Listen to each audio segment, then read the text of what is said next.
Esse é mais um Núcleo Educação e Cultura da nossa TV comunitária do Rio de Janeiro, canal 6 da NET.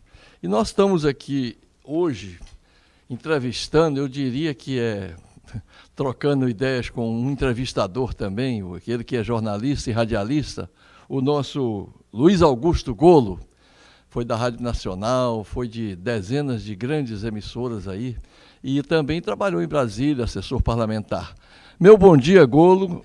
Tudo bem, né, Soriano? Tudo bom? Tudo bem. É um prazer estar aqui participando do programa Núcleo de Educação e Cultura, é isso? É cultura. Aqui da TV Comunitária. Primeira vez que eu venho à TV Comunitária, espero voltar aqui mais vezes. Sempre, né?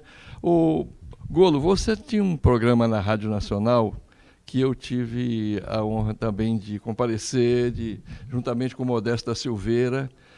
Como é que está hoje, a seu ver, os meios de comunicação em termos de democracia nossa? Há democracia nos meios de comunicação hoje no Brasil? Olha, é uma questão difícil, né? Porque, na realidade, nunca houve democracia nos meios de comunicação. Eu costumo comparar essa situação, o que você tem de liberdade de imprensa é a liberdade dos donos da imprensa, a liberdade dos empresários da imprensa. Os jornalistas, mesmo articulistas, sempre tiveram uma liberdade muito estreita, uma liberdade muito... uma espada de Damocles, na verdade, sobre cada um.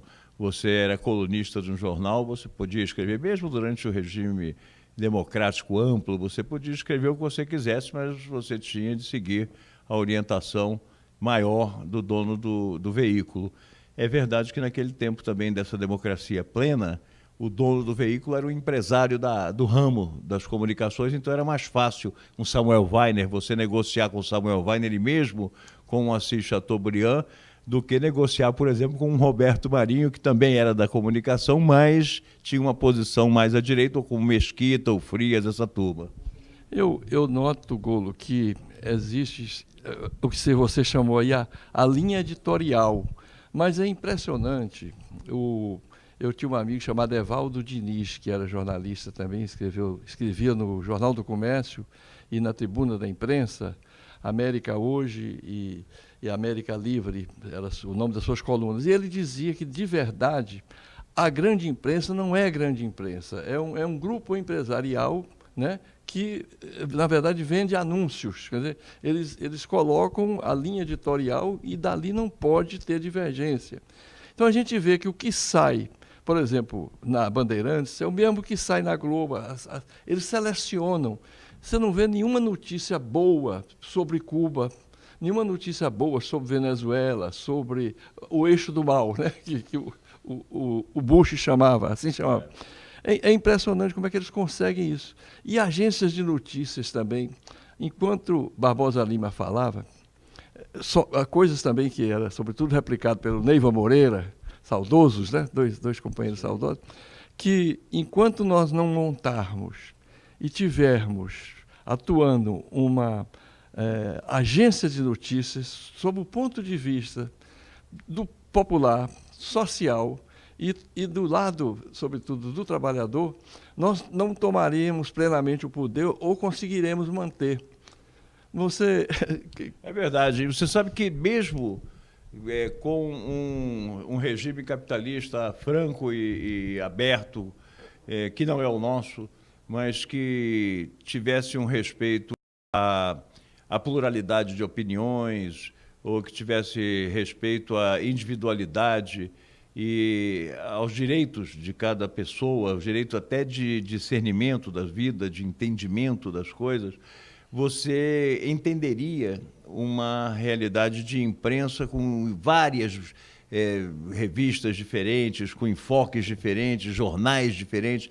Nós já vivemos um período em que nós tínhamos uma variedade imensa de jornais, quando o Rio de Janeiro era a capital, e mesmo depois, quando veio o golpe militar, nós ainda tínhamos aqui no Rio de Janeiro dezenas de jornais diários. Nós tínhamos o Jornal Diário de Notícias, A Notícia, O Dia, Gazeta de Notícias, Luta Democrática, e por aí vai Correio da Manhã, e por aí vai os jornais que nós tínhamos. E O jornal que era o líder dos diários associados. O jornal líder, né? O órgão líder dos diários associados.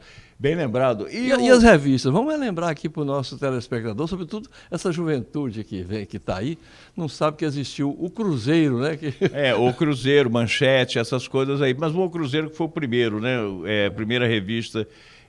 Mas isso aí, quer dizer, mostra como é que você tinha uma variedade muito grande que expressava o pensamento da nacionalidade do país, quer dizer, todo mundo pensava, cada um pensava a sua maneira, mas você tinha no Diário de Notícias uma coluna dos militares, você tinha entendeu? Você tinha nos jornais, o Coni escrevia no Correio da Manhã, você tinha as pessoas, e você comprava o jornal para ler o fulano, entendeu? Você sabia, né?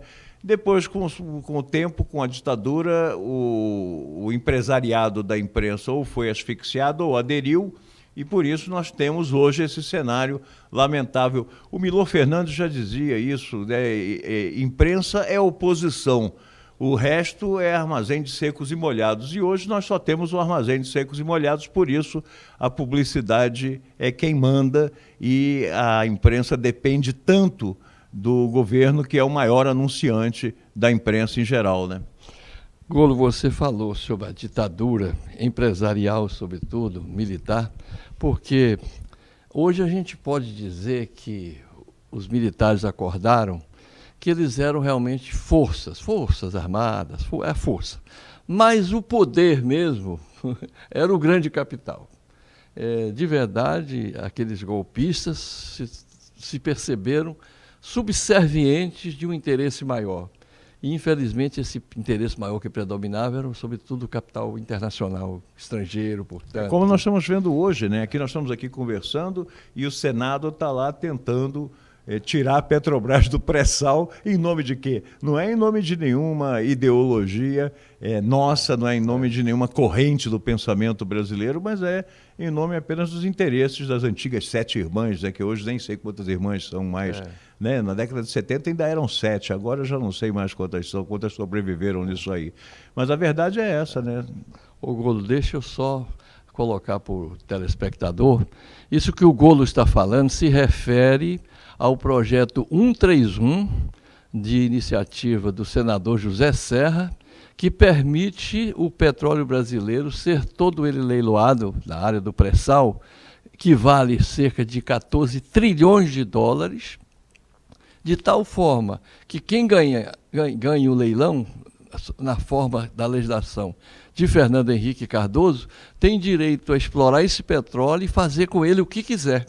Então, isso realmente é um retrocesso que é muito importante a gente denunciar aqui. E você vê que é só aqui que se denuncia, né? Porque a imprensa não fala nada. Quer dizer, então, é a linha editorial. Pois é, a linha editorial que, na realidade, é a subserviência ao capital estrangeiro, a necessidade de ser capacho da opinião pública internacional. Da opinião pública é modo de dizer, porque, na verdade, é a opinião empresarial internacional.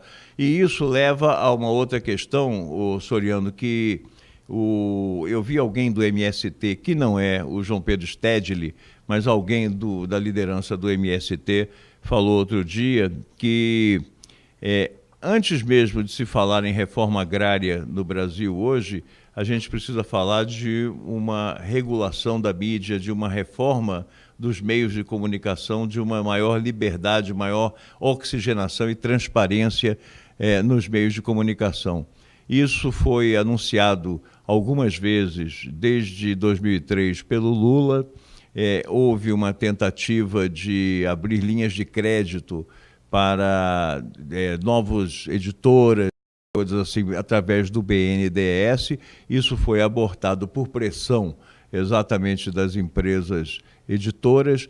Você vê, por exemplo, a crise da editora Abril hoje vem muito em função, ou é essencialmente decorrente do fim das duas editoras voltadas para o mercado de livros didáticos, porque o governo parou de usar os livros didáticos da editora Abril. Por isso a Veja faz essa campanha tão violenta contra o governo, porque perdeu o dinheiro. Onde você está vendo essa discussão ideológica, ela vai bater no cofre.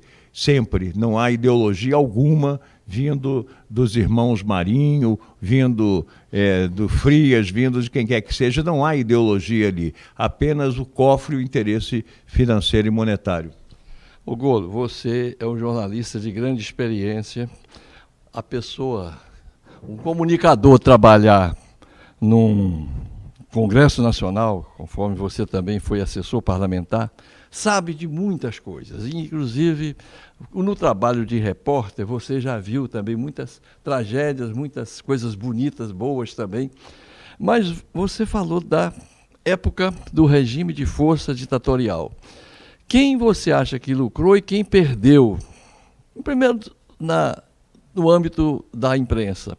Quem mais cresceu com a ditadura? Que grupos cresceram e quem mais se deu mal? Como eu citaria aqui o Correio da Manhã, que chegou a ser fechado praticamente. Eu acho que a imprensa perdeu muito. Os empresários de imprensa, nem tanto. O grande beneficiário disso aí foi o Roberto Marinho, com o Globo, e que construiu o império da TV Globo. O grupo Time Life, né? Com o grupo Time Life, mas com o beneplácito do governo federal.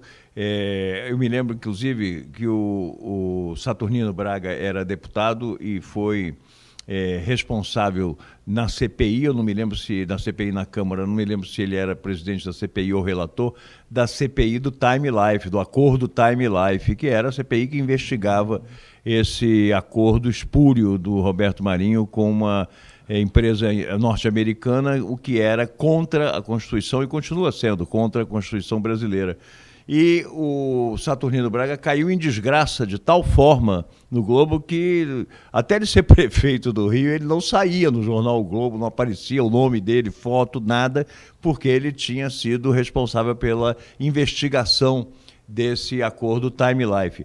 Mas eu acho que quem ganhou mais com o regime da ditadura foram as empreiteiras.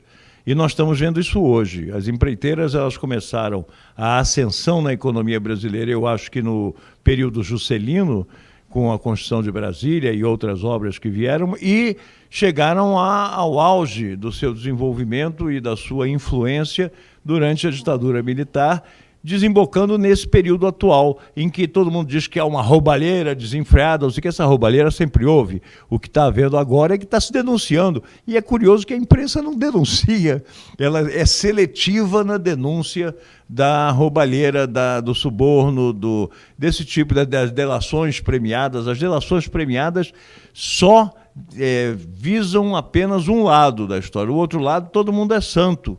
O que é uma situação bastante curiosa, né? Porque o Brasil é um país de mais de 100 milhões de masoquistas que vão às urnas eleger os bandidos em vez de eleger os santos. Não é? Quer dizer, então nós estamos numa situação, no mínimo, digna de divã de psiquiatra, ou de psicanalista, né? O Golo, sobre quem ganhou, quem perdeu, a gente sabe também que o golpe empresarial militar teve patrocínio oficial de governos outros estrangeiros. Inclusive, saiu do Tesouro Americano, hoje o Instituto João Goulart denuncia isso de forma documental, que parte daquilo que via por o IPESE para o IBAD veio diretamente do Tesouro Americano para financiar o golpe aqui brasileiro, nacional. Claro que eles receberam aquilo mais do que em dobro, depois, uma vez instalados no poder. Como a Quarta Frota, né, ela veio parar aqui na costa brasileira para garantir o golpe militar, financiada pelo povo americano, porque aquilo ali é mantido pelo Tesouro Americano também.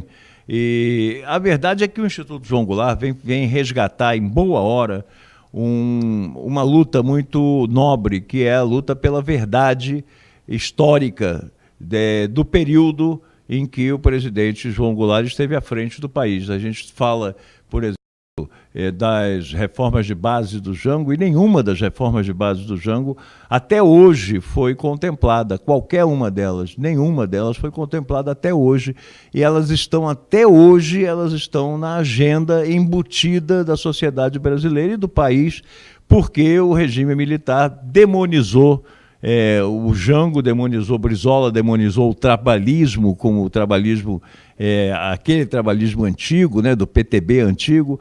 E isso causou o que nós vemos até hoje, essa deturpação, essa deformação, que, somada à desinformação da juventude, e quando eu digo juventude, eu digo aí pessoas que estão com menos de 50 anos, nem tão jovens assim, mas são pessoas que não têm qualquer informação.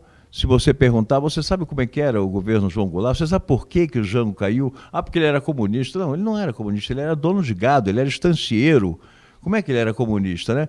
Por que o Brizola foi perseguido? Não, porque o Brizola era... não era comunista. Quer dizer, na verdade, fica tudo nessa coisa de acusar o comunismo, como até hoje a gente vê. Não é que essas manifestações dos coxinhas nas ruas contra Dilma, a gente vê essa coisa do comunismo, Rede Vivo, e mandando voltar para Cuba. Nem Cuba é Cuba mais, né, na verdade. Então, a gente vive uma situação aqui que eu digo que, além de anacrônica, é uma situação maluca.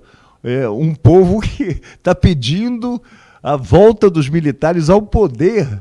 Isso não existe em lugar nenhum do mundo. Você tem o exemplo de pessoas irem para a rua pedir a volta da ditadura. Pregar abertamente o golpe, né? Com faixas. O rompimento com as leis do país, a Constituição brasileira. O Golo, mas eu estou sempre preocupado, e isso é muito importante a gente ver quem ganhou e quem perdeu com a ditadura, porque a ditadura não admitia nem diferentes, muito menos opositores, e mais ainda ela perseguia os resistentes, né? Eu sei que você foi um dos que pagou caro também por ter opinião e por divergir da tirania. Mas empresas, por exemplo, o IBAD, hoje a gente teve o IPM do IBAD, do Eloy Dutra, e ficou comprovado, empresas que doavam dinheiro, e o Golbery de Couto e Silva estava sempre por trás disso, né? Era muito inocente aquele rapaz. É verdade. E você sabe que esse expediente não é um expediente novo e não é exclusivo daquele período. Hoje tem o Instituto Milênio. Né? Até hoje você tem, inclusive aqueles empresários americanos, aqueles irmãos empresários americanos que financiam abertamente, dizem, não, a gente financia mesmo, os irmãos Koch, se não me engano, que são grandes empresários americanos e que se gabam, inclusive, de que se você vir em algum lugar no mundo movimentos que estão contra avanços sociais e avanços da esquerda, pode acreditar que nós estamos lá, dizem eles, entendeu? Nós tem o dedo da gente lá, tem dinheiro deles, na realidade é a grana deles e eles são empresários norte-americanos. É muito difícil a gente entender essa cabeça americana. Eu chego a imaginar, Soriano, que é mais fácil a gente entender a filosofia oriental do que entender esse nacionalismo americano, esse sonho americano, esse American Way of Life e essa coisa que eles tentam vender ao mundo como democracia e que nem eles sabem direito o que é e não vivem, porque você vê cada vez mais violência, cada vez mais exclusão, cada vez mais crise econômica e social dentro dos Estados Unidos também, tanto quanto aqui. E nós, infelizmente, estamos importando esse modelo como se fosse a panaceia, como se fosse resolver todos os problemas do Brasil. Eu acho que a grande deformação, por exemplo, eu sou veementemente contra o financiamento público de campanha. Não, perdão, o comercialmente privado de campanha. Sou a favor do público. Mas nos Estados Unidos, que é permitido, mas tem uma ressalva. Você é a management. Você não pode doar para o Partido Republicano e, ao mesmo tempo, o Partido Democrata. Então, você tem que ter uma linha e um ideário né? nessa história. Agora, a mesma empreiteira que está na Lava Jato, que teria financiado o PSB, o PT financiou também o PSDB. Só que quem financiou para o PT é suborno. E quem financiou mais ainda o Aécio, umas aí o que deu-se para a campanha, não da Dilma, foi maior ainda. Essa não, mas ele deu porque quis. Então, como é que você pode entender, por exemplo, uma empresa doar para para polos diferentes em termos de ideologia, né? Não há nenhuma ideologia, como eu já falei antes aqui, não há nenhuma ideologia. Vamos esquecer esse papo de ideologia, porque aí o negócio é a grana, o que interessa é a grana. As empreiteiras contribuem com todos os candidatos, todos os partidos que têm possibilidade de ter uma parcela que seja de poder na próxima legislatura ou no próximo mandato do Executivo, exatamente para poder cobrar a fatura depois. Ou por que você acha que o presidente da Câmara hoje é o Eduardo Cunha, né? E não alguém que seja o Ivan Valente, por exemplo, ou o Chico Alencar, ou alguém que seja do outro lado, né, do outro lado do balcão? Ou seja, no Brasil se tornou a coisa mais cara do mundo é você conseguir se eleger. Quanto custa você se eleger vereador do Rio de Janeiro, deputado estadual, federal ou senador, se você não tiver, pelo menos aquela imprensa alternativa, que eu louvo, por exemplo, os partidos ideológicos, como o Chico Alencar, como a Jandira Fegali, eu tenho muito respeito por toda a nossa bancada aí popular, mas não é menos do que 1 milhão, porque ele sabe que o outro candidato, se não gastar 1 milhão, estará gastando $1 milhão para poder eleger o seu opositor. $1 milhão é uma estimativa bastante modesta, na verdade, porque se você vir as prestações de contas dos partidos e dos candidatos na última eleição, você vai ver que custa muito dinheiro se eleger um deputado federal. E o que o deputado federal vai ganhar de proventos, salários, benefícios e tudo durante os 4 anos de mandato não chega a 1/10 ou 1/5 do que ele vai gastar. Ou seja, isso é verdade, é um investimento. Ele está fazendo também um investimento no futuro dele e não no futuro do país, nem das pessoas que vão votar nele, que estão ali apenas para cohonestar um processo que é um processo viciado. Na verdade, é um processo viciado. Você elege quem eles dizem que você tem que eleger e você vai votar naquela pessoa. Você falou dos candidatos ideológicos, dos partidos ideológicos, e você se lembra que quando houve a discussão da cláusula de barreiras, foi até o TSE isso, e a cláusula de barreiras impedia que candidatos que fossem representantes de partidos que não tivessem uma determinada representação no parlamento não teriam direito ao horário gratuito de rádio e televisão.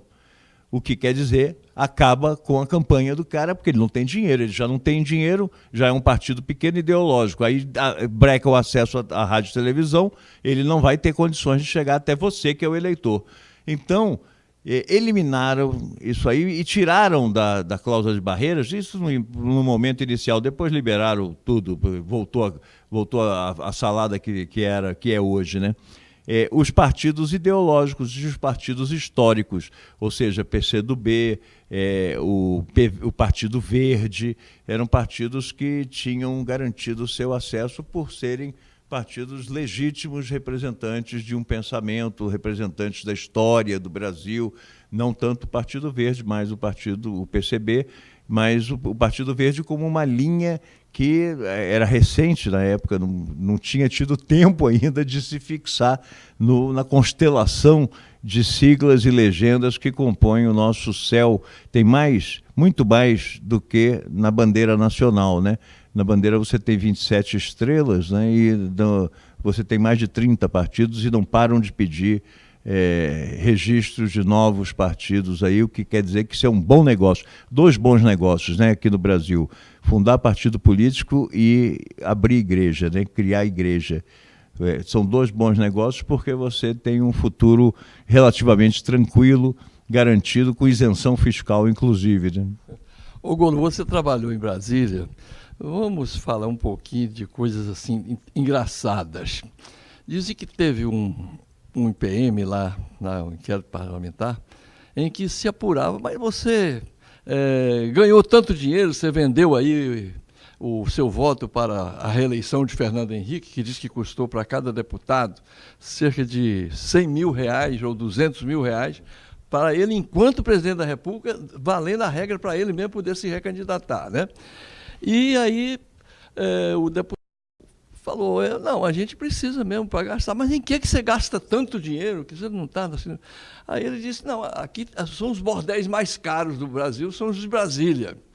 Então, alguém falou, então vamos chamar Cafetina. Aí imediatamente providenciaram para arquivar o IPU.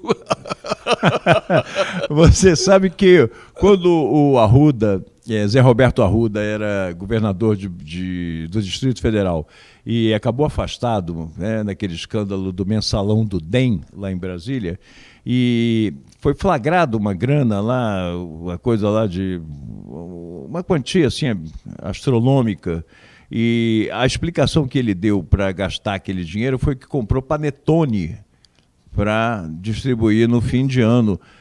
Eu, na época, já não morava em Brasília, mas meus filhos moram lá até hoje e nenhum deles ganhou panetone. Eu acho que o Arruda distribuiu os panetones em outro lugar. Ele comprou os panetones, mas não distribuiu em Brasília, se é que é possível você comprar tanto panetone assim, né? Tem que fazer uma associação direta com essas fábricas de panetone para poder fazer isso.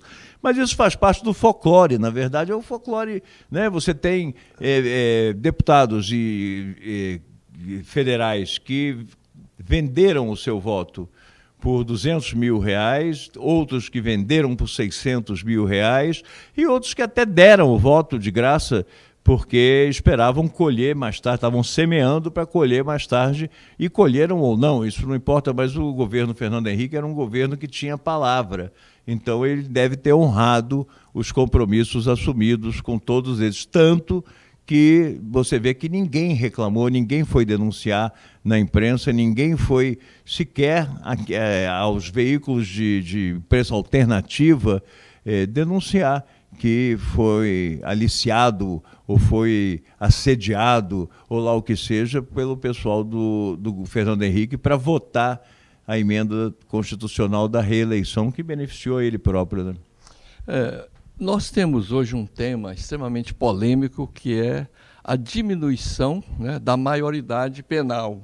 Eu queria um pouquinho da sua experiência de vida, você tem agora 65 anos, eu tenho 72. Você acha que isso pode diminuir ou aumentar o crime? De que maneira, de que modo você vê? Eu não sou, Soriano, um expert nessa questão, essa matéria não é a minha matéria, eu sou jornalista, isso aí é uma coisa mais, o estudo é o Luiz Eduardo Soares, Inácio Cano, essa turma que tem mais, a Jolita Lengruber, essa turma tem mais conhecimento disso aí.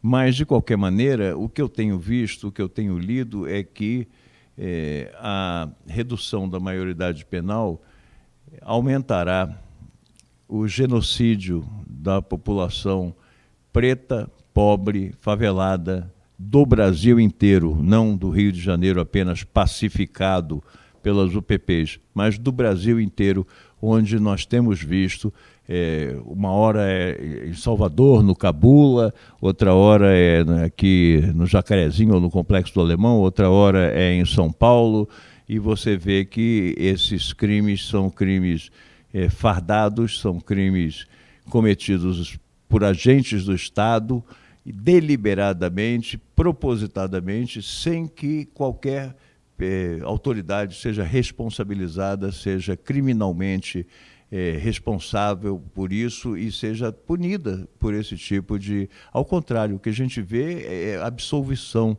dessas pessoas que cometeram esses crimes. E agora, recentemente, o secretário de Segurança Pública do Rio de Janeiro, o José Mariano Beltrame, assinou uma portaria ou algo semelhante, lá um instrumento semelhante da burocracia da sua secretaria, autorizando a polícia militar a usar aquelas toucas ninja em operações especiais e nas manifestações de rua. Você vê que é curioso, porque em 2013 foram proibidos ou foram demonizados os black blocs porque usavam a touca ninja. E agora vão voltar às ruas as tocas ninjas, só que na cabeça dos militares, na cabeça dos policiais militares que estão ali para reprimir as manifestações. Isso também é um fenômeno também, eu acho que mundial, viu? A rua deixou de ser do povo e nesse capitalismo globalizado a rua é do Estado e o Estado reprime do jeito a mesma violência em qualquer parte na Europa, nos Estados Unidos, aqui, em qualquer lugar, no México, nós vemos uma violência na Ásia, uma violência desmedida.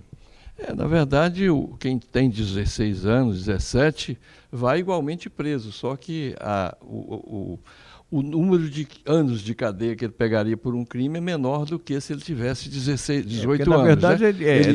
Na verdade, ele está em curso no Estatuto da Criança e do Adolescente, ele tem uma medida socioeducativa e isso não é muito bem compreendido por duas razões essenciais, eu acho. Que uma é que o Estado jamais conseguiu implementar o Estatuto da Criança e do Adolescente da maneira que deveria. E a outra é que a reação da sociedade, principalmente da maioria silenciosa, que tem medo, é dizer que mas um garoto de 15 anos, 16 anos é um homem, como se isso tirasse algum mérito, ou se isso conferisse uma característica que possibilitasse você punir a pessoa porque ela tem aparência ou físico de maior de idade.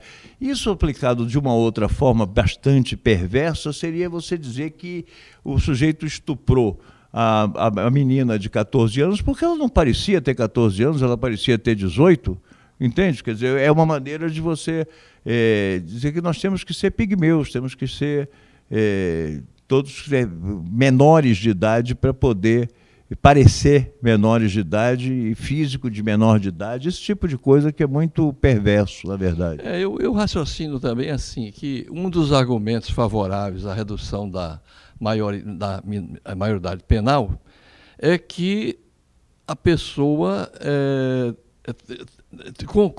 o adulto vai incumbir o jovem de 16, 17 anos para praticar, ou então, quando tiver preso todos eles, vai selecionar aquele que tem 17, 16, para ele ser o principal criminoso daquela quadrilha.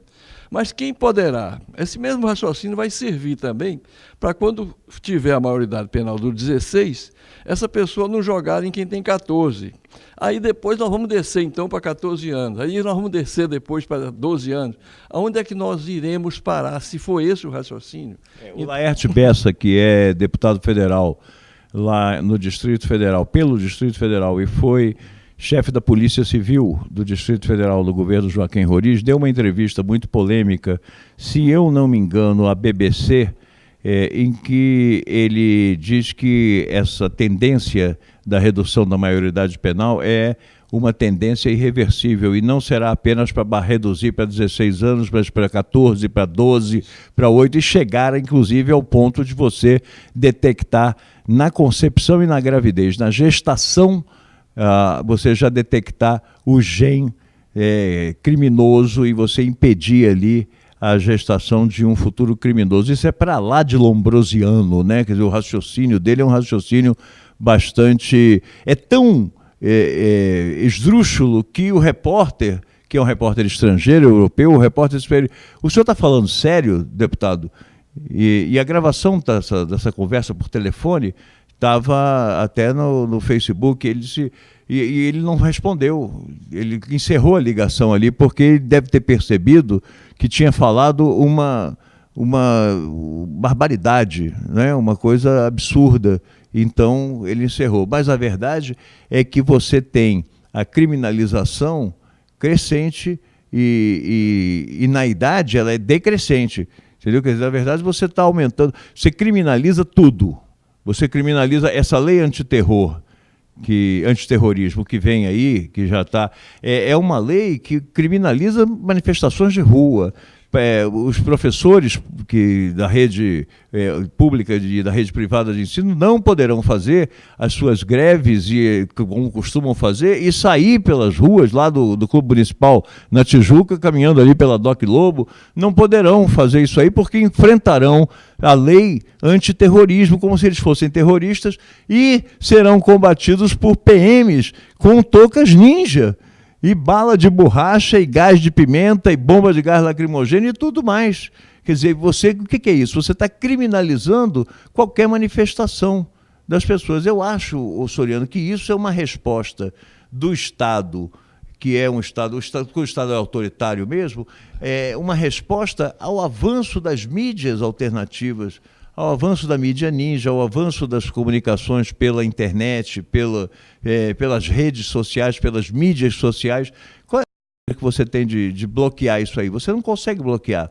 O PM vai em cima e apreende, quebra o aparelho celular de quem está filmando. Mas alguém filma essa ação policial e essa coisa está tão capilarizada que acaba caindo na rede. Então você vai criminalizar o comportamento de quem está fazendo, dizendo que ele é terrorista porque está indispondo as autoridades com a população. Esse é que é o raciocínio que vai vigorar. É o Big Brother, né, do George Orwell, não o Big Brother da Globo, o Big Brother do Orwell. O Golo, eu não posso perder essa oportunidade de abordar com você aqui um tema também recorrente que nós, dos movimentos sociais populares, estamos preocupadíssimos com a parte da terceirização. É o projeto também de lei de iniciativa também do Legislativo, é o 4330, em que prevê que as empresas, os ministérios, possam também terceirizar atividades fins. Evidentemente que nós somos dialéticos, nós somos inteiramente lógicos, né, no nosso raciocínio, que uma tarefa temporária, você vai construir um gasoduto, né? Você não vai precisar de ter uma pessoa permanente ali, então você reforça, contrata por 2 anos, por 6 meses, o que for necessário, o estagiário seu de jornalismo, né, para poder até ter no seu currículo. Mas atividade fim, você já imaginou o corpo de bombeiro, você também poder terceirizar o soldado? Isso é coisa do exército americano, né, para combater hoje. A verdade é que você profissionaliza tudo isso e terceiriza, como terceiriza presídio, terceiriza a carceragem, você terceiriza tudo que você quiser. Isso é atividade fim, mas vai sendo terceirizada ao arrepio da lei. É comum você ver no Brasil, eu falo muito do Rio de Janeiro porque é uma área que eu conheço bem pelo espírito carioca, a verve carioca. Você chegar num hospital público qualquer que seja, ou num pronto-socorro, ou numa UPA, ou num posto de saúde, e quem está responsável pela triagem ali na entrada é um vigilante terceirizado. É o vigilante que olha e diz assim, mas o que é que você está sentindo? Ah, não, essa dor de cabeça? Não, isso aí, olha, já tomou analgésico e tal, encaminha você para o atendimento no balcão. Ele faz a primeira triagem. Isso já é uma terceirização do atividade fim, que é ilegal, mas está aí. Eu acho que, na verdade, a terceirização, ela sempre existiu. Eu sou terceirizado, eu sempre fui terceirizado a vida toda. Eu acho que é a única coisa que... Atividades temporárias, ou aquelas que não são atividades fins. Sim, né? São atividades temporárias, mas eu digo, o vínculo empregatício, o meu sempre foi um vínculo empregatício precário. Autônomo, né? Precário. Sim. Sempre foi regido pela consolidação das leis do trabalho, a CLT.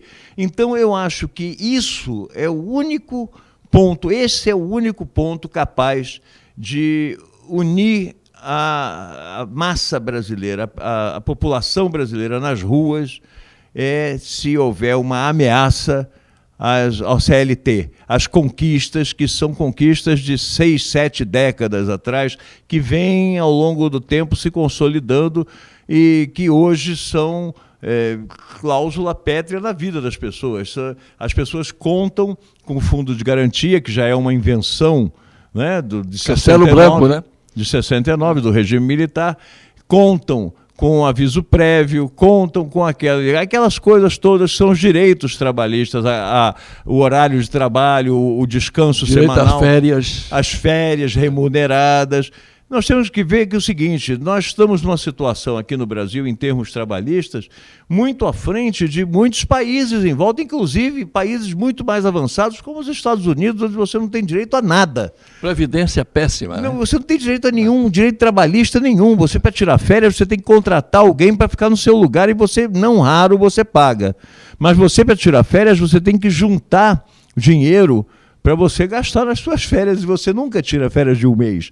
Você tira uma semana, você tira... É comum tirar, como no Japão. O japonês tirava, agora já não tira mais, porque a situação econômica lá também está feia. Mas o Japão, no auge da economia japonesa, tirava 4 dias de férias para ir ao Havaí. E passava 4 dias de férias, voltava rejuvenescido, corado, porque era um descanso. Os chineses não têm direito a nada.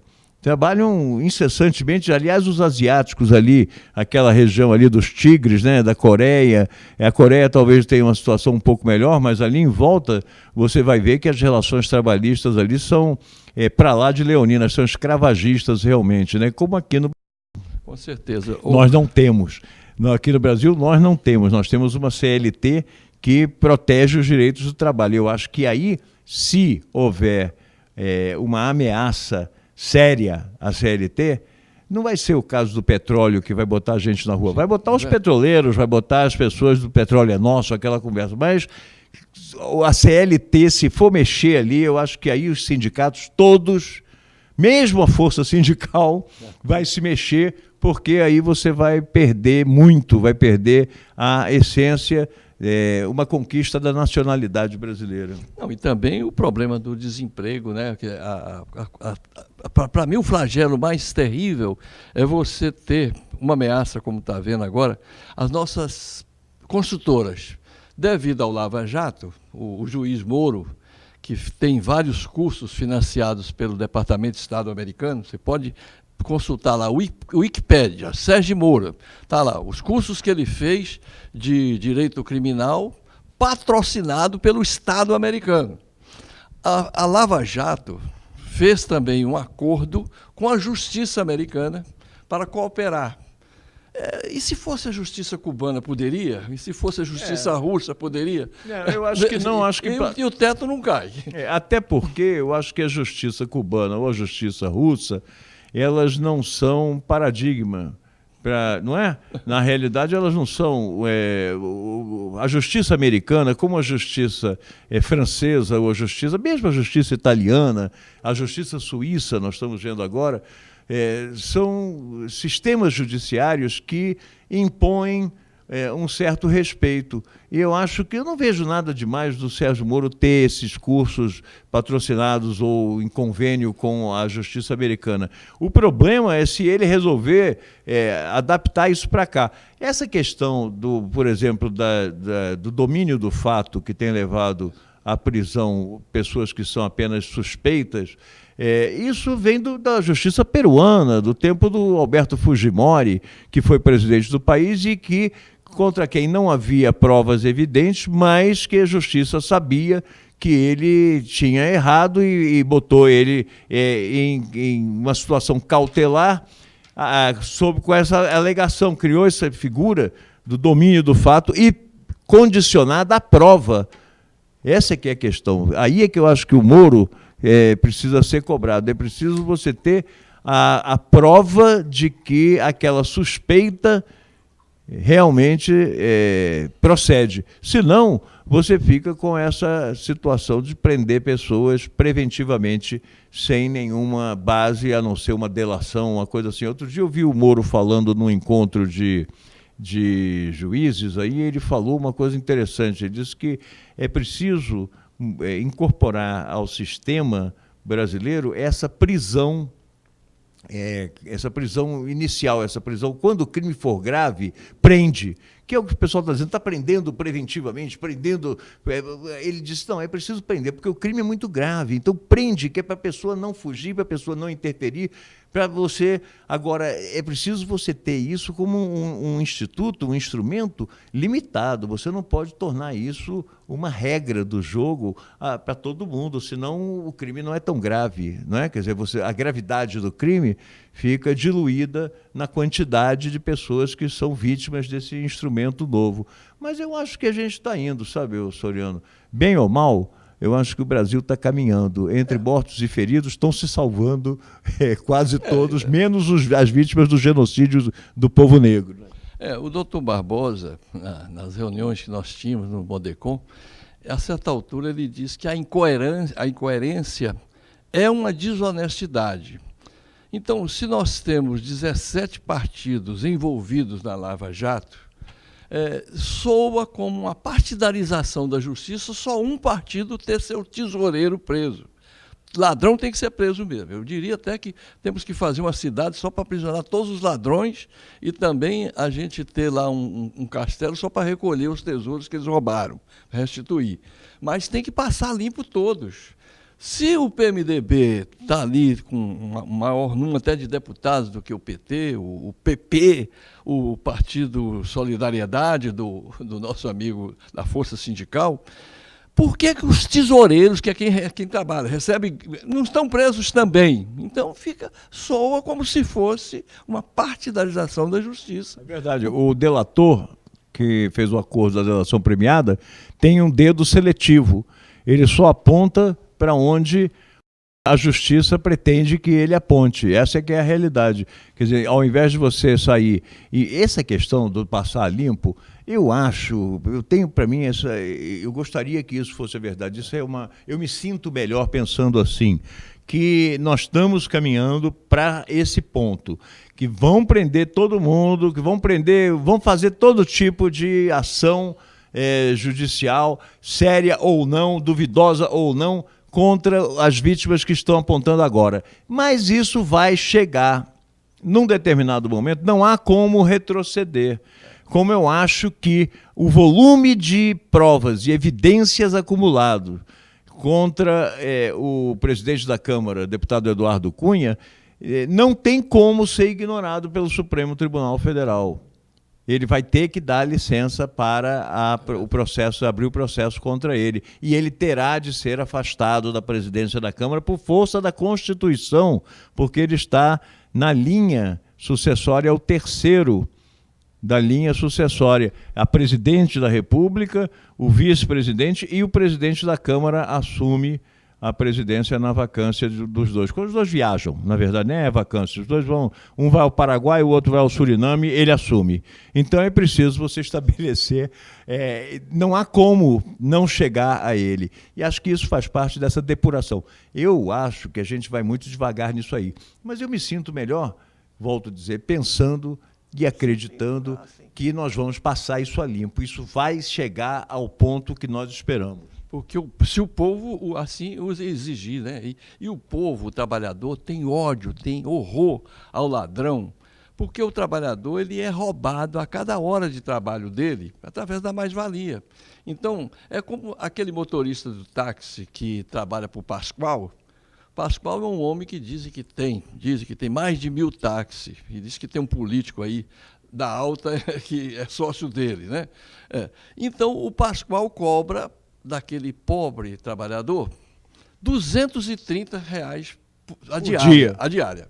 Ele só vai começar a trabalhar para ele depois de 5 horas de trabalho, já com as costas doendo, já com uma porção de outras fadigas. Então, isso daí é uma coisa que também se passa com o trabalhador. Através da mais-valia é que é gerada a grande fortuna. Fortuna vem de furto. O capital é produzido pelo trabalho do homem da mão calejada, do operador, do operário, né? Então, o capitalismo é um regime cuja essência é roubo, né? É fortuna, vem de furto. É verdade. Por isso não se taxam as fortunas no Brasil, não é? Sim. Porque você vai mexer nesse vespeiro aí, nessa coisa aí. Me permite sugerir ao Ministério Público, vocês querem mesmo fazer um combate à corrupção e acabar com a corrupção? Por que nas 10 medidas não se incluiu uma 11ª, por exemplo, fim do financiamento privado das campanhas políticas? Pois é, isso vai acabar. As grandes fortunas. Isso vai acabar acontecendo também. O financiamento privado, não só o financiamento privado das campanhas, como também esse artifício que a Câmara criou através do Eduardo Cunha de contribuição para os partidos e não para as campanhas. Esse artifício também vai ser derrubado. Isso não há como você inserir o país, o Brasil, um país com a dimensão do Brasil, num contexto do desenvolvimento econômico, do capitalismo internacional, sem você eliminar determinadas coisas que são muito prejudiciais e perniciosas para o sistema internacional, não para a gente. A gente convive com isso numa boa. Mas o sistema internacional não aceita. É a mesma coisa de acabar com a escravidão. Quando a Inglaterra resolveu acabar com a escravidão, bem ou mal ela acabou. O Brasil foi o último país a abolir a escravidão, mas aboliu. Então eu acho que quando o capitalismo chega a essa situação, a essa realidade, é preciso você fazer um ajornamento do país, uma atualização do país, e nós vamos ter que fazer como no computador, você vai lá e clica lá em cima no atualizar, né? O Brasil vai ter que passar por isso aí. Aproveitando que eu falei disso aí, eu vou falar também rapidamente aqui do blog do cidadaniaaqui.com. O cidadaniaaqui.com é uma palavra só, cidadania aqui e aqui com K. Cidadaniaaqui, K-I.com. É um blog do WordPress que está no ar já, você pode assistir lá várias entrevistas e ler textos também, que são reflexões feitas não só por mim, mas por pessoas que são convidadas, são colaboradoras do blog. Além disso, também tem a página que você conhece do Facebook, que é o Livre. Né, que você Como é que acessa? Pois é, você acessa facebook.com/tema1 algarismo, tema 1 livre, porque tem vários temas livres, né? Tem tema livre revista, tem tema livre tudo. Então o tema livre, que tem um microfone como símbolo, como foto do perfil, é o tema 1 livre. E você pode acessar lá também, para você, ali é mais aberto, aí todo mundo você pode colaborar, você pode mandar não que você não possa mandar também para Cidadania Aqui, mas só Cidadania Aqui é mais devagar, porque é um blog, depende mais, o Facebook ele é mais democrático, né? Você posta e você é amigo vai para a tua página inicial, para o teu timeline. O Golo, é uma alegria também muito grande, eu diria que nós estamos extremamente gratos por você estar enriquecendo o nosso programa, que se chama Educação e Cultura. Mas é meu dever, enquanto sindicalista, de reconhecer dois trabalhadores que ali estão da nossa equipe, da nossa parte técnica, que é o Merria, um dos fundadores da TV Comunitária do Rio de Janeiro, e do nosso também operador, o Júlio. Ele é que põe a gente no ar, está ali também nos ajudando. Merria que é um guerrilheiro da comunicação, né? É verdade. Porque no Brasil o sujeito que não está na Globo é guerrilheiro, né? Tem que lutar contra, principalmente nessa área aí. Sem dúvida. Mas sobre a democratização dos meios de comunicação, que a gente tem até um fórum, que é um dos que estão à frente, é o nosso amigo comum, tem o Raymond lá e tem também o nosso, que é também da Rádio MEC. Sim, o Cadu? Também termina em Mon, nosso amigo comum. O Guilhom? Guilhom. Sim, claro. Claro. Orlando Guilhom. Orlando Guilhom. Sim. Então, eu sou... Foi quem me levou para a Rádio Nacional, foi o Guilhom. Para a Rádio Nacional, ele foi diretor da Rádio Nacional também. Ele foi, exatamente. Ele era o que eu mais admiro, gerente lá. O que eu mais admiro no Guilhom, além da cultura extraordinária, invejável, é que ele é um militante. Eu vejo Guilhom carregando faixa, estendendo, panfletando, eu vejo o Guilhom fazendo intervenções no corpo a corpo. Então, de militantes como esses é que faz a gente acreditar que nem tudo está perdido, pelo contrário. Ao contrário, que a roda está rodando para frente, não tem como voltar. Isso aí, um abraço para o Guilhom. O Guilhom merece aqui aproveitar o embalo para mandar um abraço para ele. E são militantes assim que fazem a roda da história girar. Exatamente.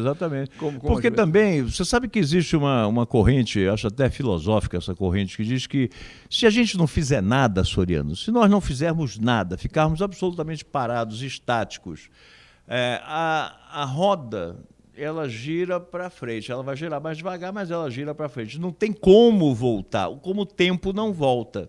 Então, sempre a coisa vai andar para frente. E esse é um princípio também que se aplica a dizer que toda mudança é uma mudança para melhor.